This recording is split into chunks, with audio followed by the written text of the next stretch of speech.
Hi everyone, today is February 12th, 2021, and I read Genesis chapter 43. I'll first start off with a summary and then go over the things that I've noticed from today's chapter. From Genesis chapter 42, we know that because of a famine, they had to go to Egypt to buy food. And today, that food runs out, now they have to go again to buy more food. So Israel tells his sons to go down and find more things to eat, but Judah reminds him that they are not allowed to go see the man who is Joseph, or go down to Egypt unless they bring their little brother Benjamin along with them. Israel, who cannot give up his youngest son, especially after, being traumatized of Joseph's death, finally gives in when Judah says this in verse 8 and 9. And Judah said to Israel his father, "Send the boy with me, and we will arise and go, that we may live and not die, both we and you and also our little ones. I will be a pledge of his safety. From my hand you shall require him.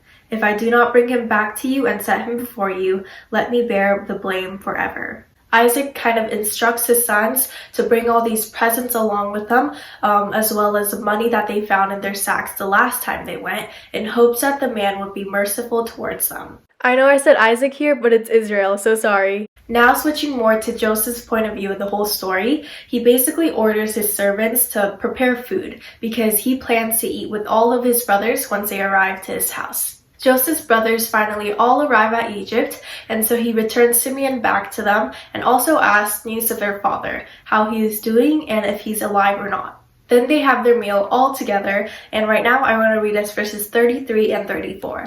And the men looked at one another in amazement. Portions were taken from them from Joseph's table, but Benjamin's portion was 5 times as much as any of theirs, and they drank and were merry with him. The reason that I read this verse right now is because I've noticed a great change in Joseph's brothers in today's chapter, and great maturity in them. Clearly, Israel still has his favoritism because he orders all his sons to go down to Egypt and buy more food, while Benjamin, his youngest one, he doesn't let him go. He keeps him with him at home. But none of the brothers, there is no record of them complaining or being jealous, and Judah, who is the one that actually sold or had the idea of selling Joseph, says that he'll take full responsibility and blame if something bad happens to Benjamin. Another example can be found in the verses that I just read.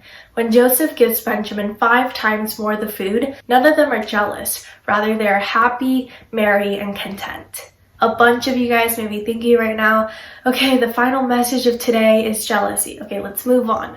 But the takeaway that I want to leave with you guys is actually to love your family. Hopefully nothing like Joseph's family situation happens to you, and I doubt it because it's very uncommon. But the thing that is common is that we can take family for granted so easily, especially because we live under the same roof as them. We eat, we sleep with them, we do everything all together, especially during this quarantine. And it can get annoying and we can have collisions with each other, but family is something that can be taken away in a blink of an eye. And today's passage, reading it, just the word family kept coming to my mind, and it encouraged me to love them more. Well, that's it for today's journey. Thank you so much for hopping on and joining. You can watch yesterday's video there, and I'll see you guys again tomorrow with Genesis chapter 44. Bye bye!